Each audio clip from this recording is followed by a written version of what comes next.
Welcome to our channel. Today we how to configure Terraform for Redshift and Glue resources step by step clearly. Start by ensuring that you have Terraform installed on your machine. You can download the latest version of Terraform from the official website. Once installed, open your terminal or command prompt to set up your working directory. Create a new directory for your Terraform configuration files.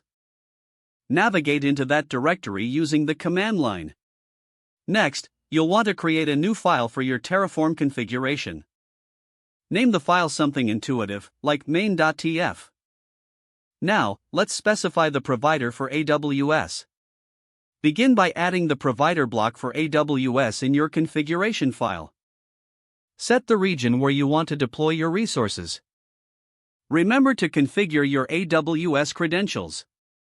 Add a backend block if you want to store your state file remotely in S3. Next, define the AWS Redshift cluster resource. Include parameters such as the cluster identifier, node type, and number of nodes.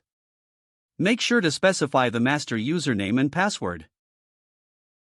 Once the Redshift cluster is defined, move on to configure the Glue resources. Start by defining a Glue database in your configuration. Set the name for the Glue database and specify any necessary configurations.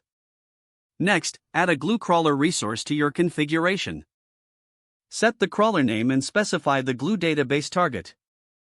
Configure data sources for the crawler, such as S3 buckets. After that, define a Glue job resource. This will require specifying the job name, role, and script location. Now, make sure to set the type of job, such as Spark or Python shell.